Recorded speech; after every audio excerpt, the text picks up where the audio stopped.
The ear is divided into external ear, middle ear, and internal ear. Now we will discuss the external ear. The anatomy and physiology of external ear. The external ear is the pinna and auricle, ear canal, and eardrum.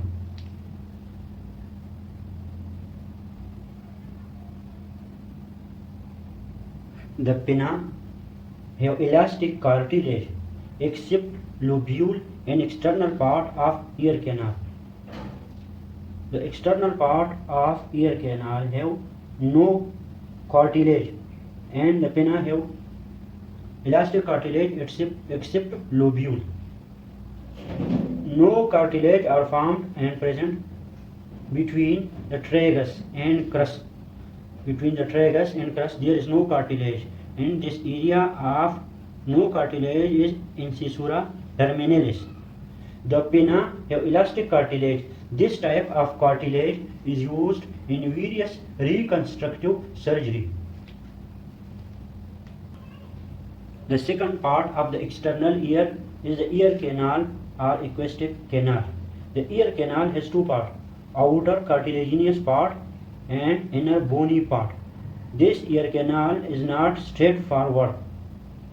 The ear canal are 24 mm long. This ear canal is 24 mm long and it's divided into two parts, the outer cartilaginous part. The outer cartilaginous part and the inner bony part.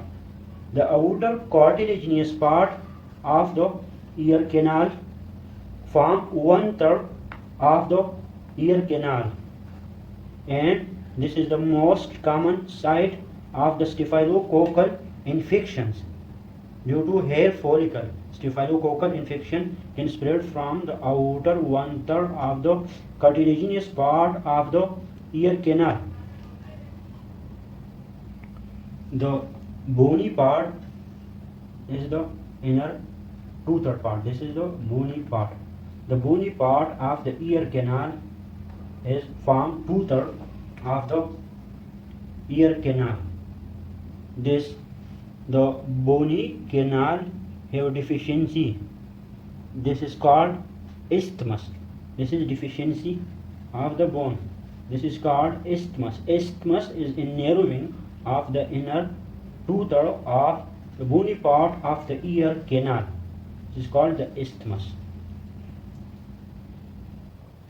The tympanic membrane. This is the tympanic membrane. The tympanic membrane is 9 to 10 millimeter long. The length of the tympanic membrane is 9 to 10 millimeter and width. The width of the tympanic membrane is 8 to 9 millimeter wide. This is the wideness, 8 to 9 millimeter wide and 9 to 10 millimeter length. The thickness of the total, this is the thickness of the total tympanic membrane is 0.1 millimeter, so it can easily rupture. There is perforation of the tympanic membrane and various types of diseases of the tympanic membrane that we will discuss later.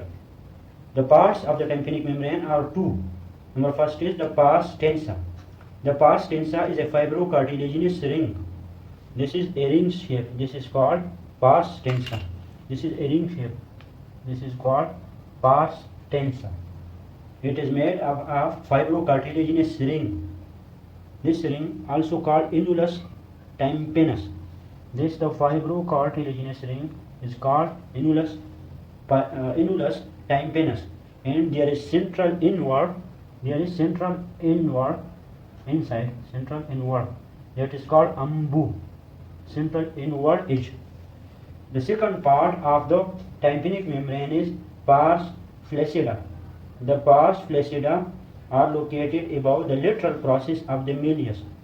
The pars flaccida are located above the lateral processes of the malleus. This is the malleus, above the lateral processes of the malleus. This is called pars flaccida. This is the pars flaccida. The tympanic membrane has three layers.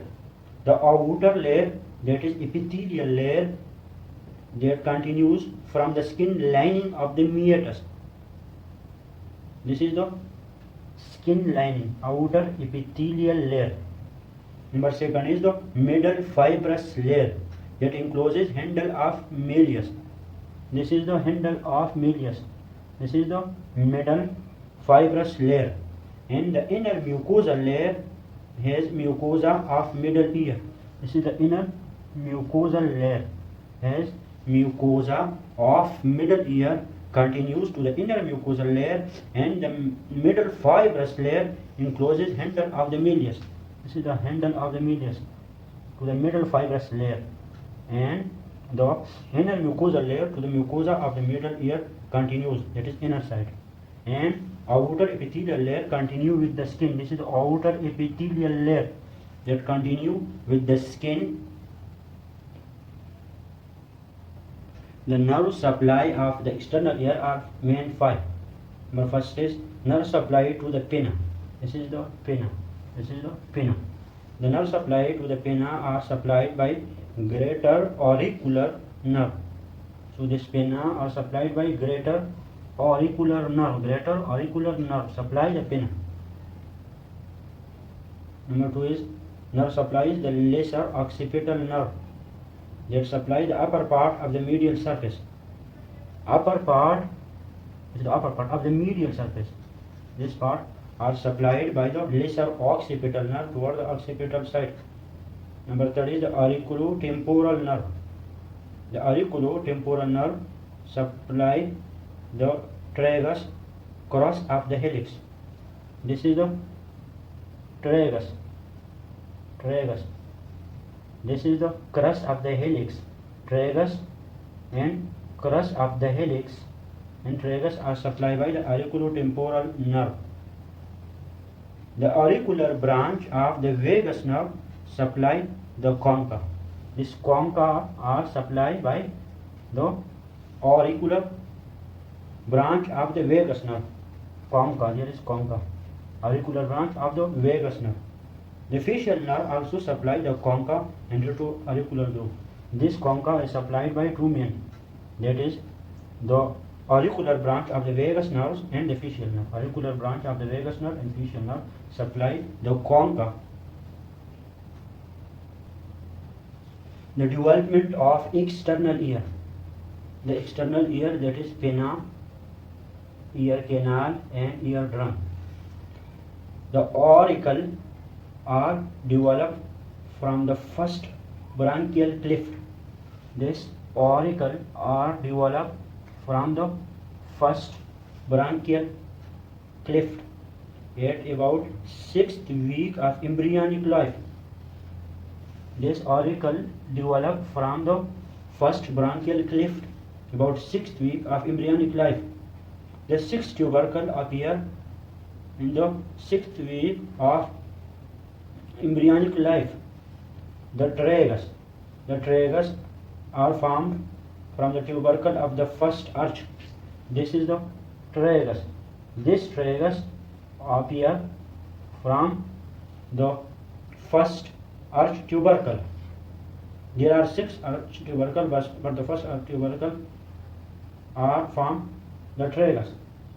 The pinna. This is the pinna, lower pinna and upper pinna.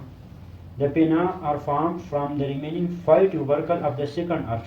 This pinna is formed from the remaining. This pinna is formed from the remaining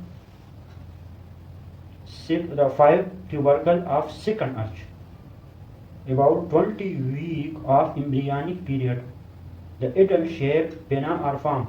This is the adult-shaped pinna. They are formed about the 20th week of the embryonic period.